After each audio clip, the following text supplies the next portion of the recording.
ایک خاتون کے داماد نے اس کی بیٹی پہ ہاتھ اٹھایا. غلط کام ہے, میں ہاتھ اٹھانے کو پروموٹ نہیں کرتا, کہیں آپ یہ سمجھیں کہ شوہروں کو چاہیے بیویوں کو ماریں, ایسا نہیں ہے. لیکن عورت تھی سمجھدار, بیٹی نے گھر آ کے بتایا میرے میاں نے ہاتھ اٹھایا ہے. آج کل تو عورتیں اور گھر مائیں تباہ کر دیتی ہیں. تو ماں نے کہا بیٹا دیکھ شوہر نے ہاتھ اگر اٹھایا ہے نا تو کوئی تو بات ہوئی ہوگی. فوراً کیا کرتے ہیں, فون گھما کے داماد کو گالیاں دینا شروع کر دیتے ہیں. یہی ہوتا ہے نا آج کل مارکیٹ میں, اٹھا گیا تو نے ہاتھ کیسے اٹھایا, ہوتا کون ہے تو. پہلے تحقیق کر لو بھائی, بولا کیا ہے اس نے. ہاں کوئی ایسی بات نہیں ہے, اس کو بولو بھائی کیوں, یہ تو کوئی ایسی بات نہیں ہے جس پہ ہاتھ اٹھایا جائے, اور اگر غلط بھی ہے تو اتنی غلط تھوڑی ہے کہ ہاتھ اٹھایا جائے. تو بس جذباتیت کا شکار ہیں, افراط و تفریط ہے, پولائٹ بننے کے چکر میں سارا بیڑا غرق ہو رہا ہے. صحیح ہے نا, یہ اسلام کے اخلاق نہیں ہے. ہر چیز بیلنس ہے اسلام میں, ہر چیز. کتنا پیارا اصول ہے, بچے کو 7 سال کی عمر میں محبت سے سمجھاؤ, مارنے کی اجازت نہیں ہے. چھوٹا ہے بھائی, نماز پڑھے ٹھیک ہے, نہیں پڑھے تو بھی ٹھیک ہے, 10 سال تک برداشت کرو. 3 سال تمہارے پاس ہیں محبت کے لیے, 10 سال میں بھی نماز نہیں پڑھتا تو اب انسان لاتوں کے بھوت ہاتھوں سے نہیں سمجھتے, اب ہاتھ اٹھانا پڑے گا آپ کو. اب نہیں اٹھائیں گے تو یہ پولائٹنس نہیں ہے, یہ آپ کے نالائق ہونے کی, بولو نا بھائی, دلیل ہے, آپ کے نالائق ہونے کی دلیل ہے. تو ہر چیز میں ایسا ہے, ہر چیز میں, ہر معاملے میں. آپ کا ملازم ہے, صحیح کام نہیں کر رہا, ٹائم پہ نہیں آ رہا, بزنس کا بیڑا غرق کر دیا, محبت سے سمجھاؤ, تمیز سے. 2-4 دفعہ کے بعد چل بھائی چھٹی تیری, نکل پتلی گلی سے, ٹھیک ہے نا. یہ فیکٹری ہے, ہم نے کو ایدی سینٹر تھوڑی کھولا ہوا ہے ہم نے یہاں پہ. ہمارے ایک رشتے دار فیصل آباد میں, ان کی فیکٹری تھی کپڑے کی, مجھے لے گئے. ویسے مجھے شوق بھی ہے چیزیں دیکھنے کا, کیسے بن رہا ہے, کیا ہو رہا ہے. تو ملازم بڑے تمیز سے کام کر رہے ہیں. میں نے کہا پہلی دفعہ دیکھا ہے ملازم اتنی تمیز سے. انہوں نے کہا ٹھڈے مار مار کے ان کو انسان بنائے. ٹھڈے مار مار کے کیا بنا ہے, کہہ رہے بیٹھے رہے, کہتے تھے جب آتا تھا سو رہے ہوتے تھے, کام ہی نہیں کرتے. دہاڑی پہ تو ایسا ہی ہوتا ہے نا, کمیشن پہ کام ٹھکا ٹھک ہوتا ہے, دہاڑیوں پہ کام ایسا ہی ہوتا ہے. تو یہ نہیں ٹھڈے وڈے نہیں مارے, تمیز, اصل تو تمیز ہی ہے, لیکن تمیز کی بھی ایک کیا ہے میرے بھائی, حد ہے, حد ہے تمیز. تو مسلمان چونکہ ہماری زندگیوں میں بیلنس ہی نہیں ہے. اصل تو اخلاق ہی ہیں, یاد رکھو. اصل کیا ہے, یہ نہیں کہ اصل سختی ہے. اصل کیا ہے, جو کام اخلاق سے ہوتا ہے وہ سختی سے نہیں ہوتا. اسلام نے اصل تو اخلاق سکھائے. آپ صلی اللہ علیہ وسلم نے فرمایا قیامت کے دن میرے سب سے قریب وہ ہوگا احسنہم اخلاقا, جس کے اخلاق سب سے اچھے ہوں گے. گالیاں, ٹھڈے, یہ کوئی تہذیب نہیں ہے. مار دھاڑ, گھروں میں چیخو پکار, گالیاں دے رہے ہیں رشتہ داروں کو, گالیاں بلب کے رشتہ داروں کو. بھائی کہ لائٹ اگر جا رہی ہے تو گالیاں دینے سے لائٹ تھوڑی آ جائے گی, ٹھیک ہے نا. نہ بلب کے رشتہ داروں کو گالیاں دینے سے لائٹ آئے گی, نہ بلب کو گالیاں دینے. آپ کی زبان کیا ہو جائے گی, خراب ہو جائے گی. تو اصل تو اخلاق ہی ہیں. حضرت انس بن مالک رضی اللہ تعالی عنہ نے 10 سال نبی کی خدمت کی ہے, بچے تھے. فرماتے ہیں ایک دفعہ بھی ایسا نہیں ہوا کہ میں نے کوئی کام نہیں کیا اور آپ نے یہ پوچھا کیوں نہیں کیا, اور میں نے کوئی کام نہیں کرنا تھا اور کر دیا تو آپ نے یہ پوچھا ہو کہ کیوں کیا. بس جتنا کام کر دیا ٹھیک ہے, نہیں کیا تو بھی ٹھیک ہے. نبی صلی اللہ علیہ وسلم نے حضرت انس بن مالک کو ایک دفعہ کسی کام سے بھیجا. وہ بچے تھے, بجائے کام کرنے کے بچوں میں کھیلنے لگے جا کے. تو آپ صلی اللہ علیہ وسلم گئے, دیکھا بھائی کہاں ہیں, تو دیکھا وہ تو کھیل رہے ہیں. تو آپ صلی اللہ علیہ وسلم حضرت انس بن مالک کے پیچھے جا کے کھڑے ہو گئے. حضرت انس نے پیچھے مڑ کے دیکھا تو آپ صلی اللہ علیہ وسلم کھڑے ہوئے مسکرا رہے ہیں, کچھ بھی نہیں کہا. سمجھ رہے وجہ کیا ہے بھائی, یہ تو اپنی ان کی والدہ نے گفٹ دیا ہے نا خدمت کے لیے, تو اپنی مرضی سے خدمت کر رہے ہیں, اس میں سختی کیسی. ٹھیک ہے خدمت کر دی تو بھی, اور بچوں کے ساتھ تو ویسے بھی شریعت میں سختی نہیں ہے, بچوں کے ساتھ تو بہت نرمی ہے. میں تو وہ جو ٹھڈے مارنے کی بات کروں تو 30-35 سال کے تھے نا جو پڑے ہوئے ہیں. تو آپ صلی اللہ علیہ وسلم کے ہمیں سیرت میں سختی بھی ملتی ہے اور نرمی بھی. رحمت للعالمین, ایک ایتھیس نے اعتراض کیا یہ رحمت للعالمین ہے اور جناب گردنیں اڑانے کا حکم بھی دے رہے ہیں, یہ کیسے رحمت للعالمین ہے؟ بھائی رحمت للعالمین کا یہ مفہوم کہ کسی کو کچھ بھی نہ کہیں یہ رحمت نہیں ہے، یہ انسانیت کے لیے زحمت بن جائے گی یہ عادت، تو کیونکہ اس صفت کو فالو کرنا ممکن نہیں ہے۔ رحمت کا معنی ہر لحاظ سے جامع شخصیت ہیں آپ صلی اللہ علیہ وسلم۔ مشہور واقعہ کئی بار سنا چکا ہوں، دوبارہ سنا کے بس پھر آگے بڑھتا ہوں، کہ ایک شخص نبی صلی اللہ علیہ وسلم کی جاسوسی کر رہا تھا، گرفتار ہو گیا، تو آپ نے حکم دیا اس کی گردن اڑائی جائے۔ اب دیکھو گردن اڑانے کا حکم دینا بظاہر یہ رحمت کے خلاف ہے نا۔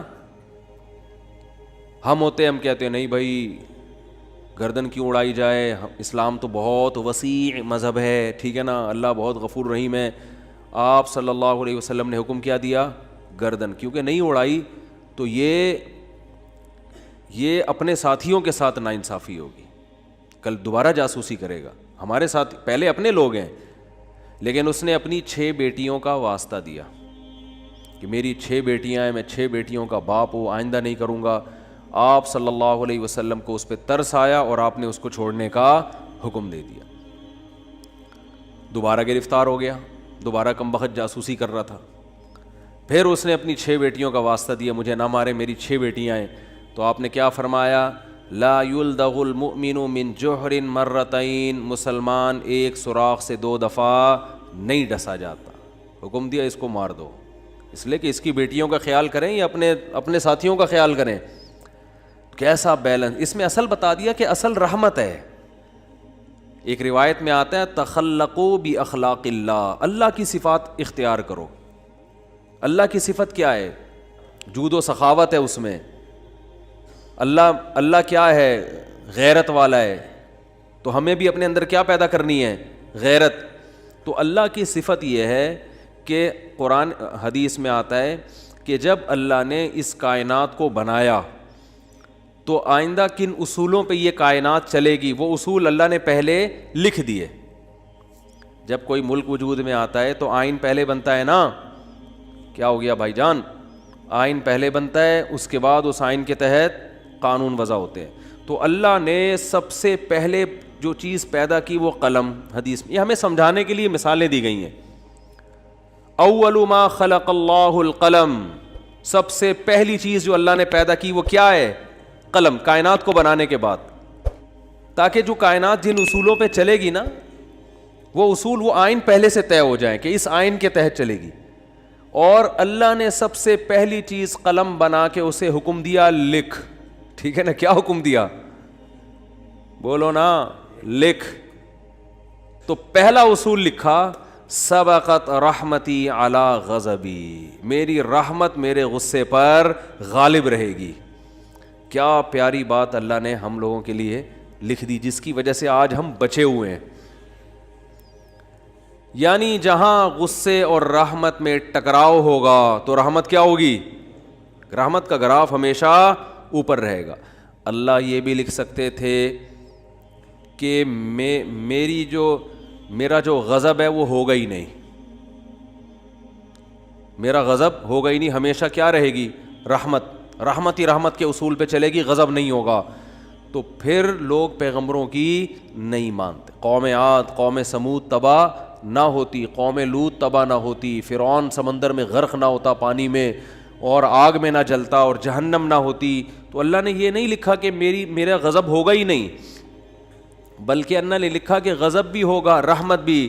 لیکن رحمت اور غضب میں جب ٹکراؤ ہوگا نا، تو رحمت کو کیا کروں گا؟ غالب کروں گا۔ جیسے کوئی گناہگار جب توبہ کرتا ہے تو اس کی توبہ کا تقاضا ہے کہ معاف کیا جائے، سابقہ گناہوں کا تقاضا ہے کہ معاف نہ کیا جائے۔ تو جب ٹکراؤ ہوگا تو رحمت کو اللہ کیا کر دیں گے؟ غالب کر دیں گے۔ رحمت کو اللہ ہمیشہ غالب کریں گے۔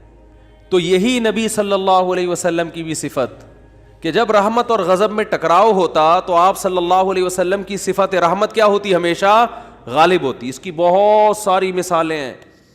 مشرکین مکہ نے کتنا ستایا، جب مکہ فتح ہوا تو آپ نے فرمایا لا تثریب علیکم الیوم، سب کو معاف کر دیا، ضرورت نہیں ہے تلوار چلانے کی۔ بھائی اب ان کو قتل کر کے کیا ملے گا ہمیں؟ ضرورت نہیں ہے، جو اللہ نے ہمیں غلبہ دینا تھا وہ دے دیا ہے، تو نہیں تلوار چلائی آپ صلی اللہ علیہ وسلم نے، بلکہ مشرکین کے جو سردار تھے ان کو الگ سے عزت دی آپ صلی اللہ علیہ وسلم نے. لیکن جہاں یہ جو جاسوس پکڑا گیا تو اس میں بھی معافی مانگی, 6 بیٹیوں کا حوالہ دیا. جب 6 بیٹیوں کا حوالہ دیا تو بیٹیاں ہونا اس کی علامت ہے کہ باپ پہ کیا کیا جائے, رحم. بیٹیوں کا کون پوچھے گا بعد میں. جاسوس ہونا اس کا تقاضا کرتا ہے کہ گردن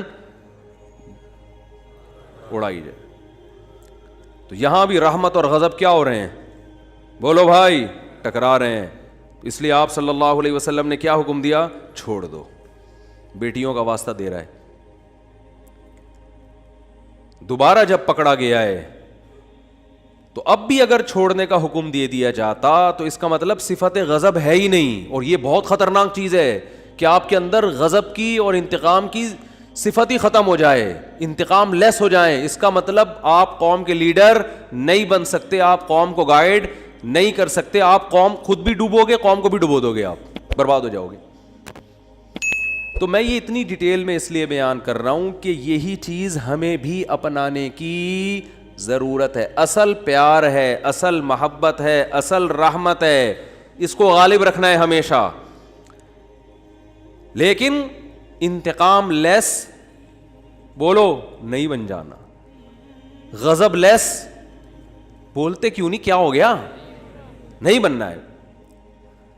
ایسا نہیں ہو جانا کہ اتنے میٹھے کے جو بھی چائے نگل لے کھا کے.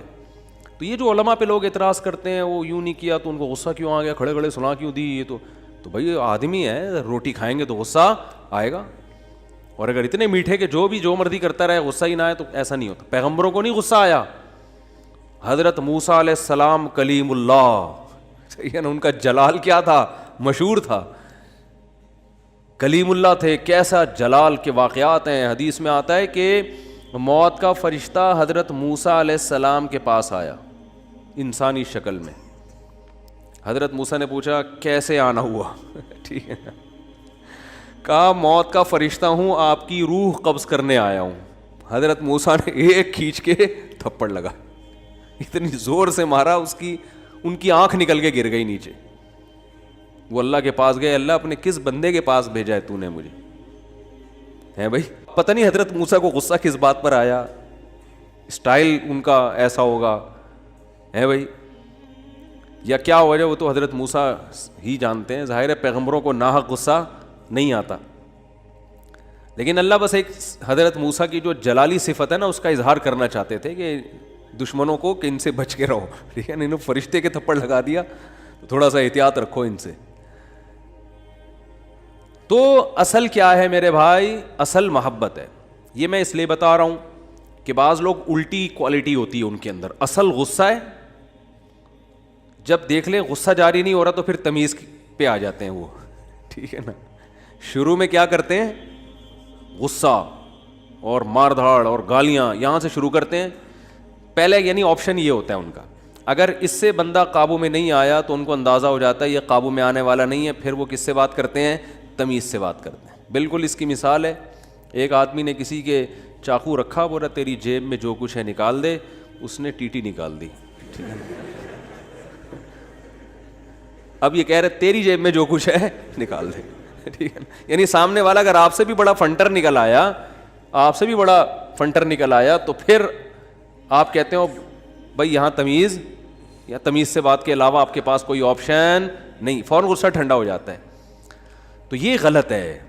نہ تو غصہ لیس ہو جانا ٹھیک ہے کہ کچھ بھی ہوتا رہے, اور چونکہ میاں بیوی میں بہت ہو رہا ہے آج کل, یہ بہت زیادہ پھڈے جھگڑے, داماد ایک نمبر کا ہیروئن چیز, چرسی کہیں کا, الو کا, کیا بولوں میں, اور برداشت پہ برداشت, نہیں کل ٹھیک ہو جائے گا, نہیں پرسوں ٹھیک ہو جائے گا. وہ بھائی نہیں ٹھیک ہوگا, یہ چھوڑ دو اس کو. نہیں جی اللہ کی رحمت بہت بڑی ہے, ہو سکتا ہے ٹھیک ہو جائے. بھائی اللہ کی رحمت بڑی ہے اس کا یہ مطلب ہے ہی نہیں. اس کا مطلب ہے کہ چھوڑ دو تو اللہ کی رحمت بڑی ہے, کوئی دوسرا دلا دے گا اللہ. جب ثنا خان کو مفتی انس مل سکتے ہیں اور مفتی انس کو ثنا خان مل سکتی ہے, تو اس کا مطلب کسی کو کسی بھی ٹائم پہ کچھ بھی مل سکتا ہے. دو انتہائیں ہیں نا, ایک مولوی اور ایکٹریس کی آپس میں شادی ہو گئی, تو اس کا مطلب کسی کی کسی بھی ٹائم پہ کسی پہ بھی شادی ہو سکتی ہے. رشتوں کی کمی مارکیٹ میں نہیں ہے. تو ایسے ایسے الٹے الٹے لوگوں کو لوگ برداشت کر رہے ہیں کہ ہو سکتا ہے کل ٹھیک ہو سکتا ہے. بھائی ایک حد ہے, حد ہر چیز میں کیا ہے, ایک لمٹ ہے. اولاد بگڑی ہوئی ہوتی ہے, میں والدین کو کہتا ہوں بھائی اپنے بیٹے کو ایک حد تک تربیت کرو, نہیں آ رہا نا قابو میں, نکلو. بولو پتلی گری سے سامان گھر سے اٹھا کے کیا کرو, نکلو. زیادہ نہیں بدماشی ہے, تیرے باپ کا گھر ہے, تیرا گھر نہیں ہے. ہاں سارے 100% درست نہیں ہوتی اولادیں, کچھ تو باپ کو بھی برداشت کرنا پڑتا ہے اولاد کی خاطر, لیکن وہ بھی ایک حد ہے نا, حد سے زیادہ تھوڑی ہوتا ہے, حد سے زیادہ نہیں ہوتی کوئی بھی چیز. پھر اس میں ایک اصول یہ بھی ہے کہ یہ دیکھا جائے گا بڑا نقصان کس میں. لوگ کہتے ہیں اگر تعلق ختم کیا تو یہ ہو جائے گا, یہ ہو جائے گا. بھائی تعلق ختم کیا تو یہ ہو جائے گا, نہیں کیا تو یہ ہو جائے گا, تو دونوں میں پلس مائنس کیا کرو کہ زیادہ نقصان کس میں. ہمیشہ اس اصول پہ زندگی گزرتی ہے. یاد رکھو دنیا میں سارے فائدے کی چیزیں کبھی بھی حاصل نہیں ہوتی, ہر کام کے کچھ سائیڈ ایفیکٹ ہوتے ہیں. عقل مند آدمی یہ دیکھتا ہے کہ سائیڈ ایفیکٹ زیادہ ہیں یا اس کے بینیفٹس زیادہ ہیں. اس اصول پہ زندگی گزاری جاتی ہے. اگر اس اصول پہ زندگی نہیں گزارو گے ساری زندگی کبھی کوئی فیصلہ آپ سے ہوگا ہی نہیں. سمجھ رہے ہو کہ نہیں سمجھ رہے؟ ساری زندگی کنفیوز رہو گے اور کبھی کوئی فیصلہ آپ سے ہوگا ہی نہیں. ہمیشہ اس اصول پہ زندگی گزرتی ہے کہ یہ کام کرنے میں بھی نقصان, نہ کرنے میں بھی, کرنے میں زیادہ یا نہ کرنے میں زیادہ. اس کو پلس مائنس کر کے فوراً رپورٹ مارکیٹ میں لایا کرو, ٹھیک ہے نا, اور رپورٹ خود تیار کرو, کرنا ہے بھائی کہ یہ سائیڈ ایفیکٹ ہیں اس کے, تو یہ برداشت کریں گے. جیسے اینٹی بائیوٹک ہے, کچھ سائیڈ ایفیکٹ ہوتے ہیں, اب ہوتے ہیں تو ہوتے رہیں, کیا خیال ہے؟ تو میں یہ عرض کر رہا تھا کہ اللہ تعالیٰ کا کیا اصول ہے. اللہ تعالیٰ نے بھی کتنی بڑی اللہ کی رحمت, لیکن اللہ نے اس کا ایک اصول اور ضابطہ بنا دیا کہ آخرت میں اس کو نہیں بخشوں گا جو مجھے نہیں مانے گا یا میرے ساتھ شرک کرے گا, کچھ بھی ہو جائے, چاہے پیغمبر کی سفارش کیوں نہ آ جائے, بلکہ پیغمبر پر پابندی لگا دوں گا کہ آپ کو ان کی سفارش کی اجازت نہیں ہے. تو یہ بہت, بھائی اس سے پتہ چلتا ہے ایمان بہت بڑی نعمت ہے. آج مسلم گھرانوں میں بات بات پر ایمان سے ہاتھ دھو بیٹھتے ہیں.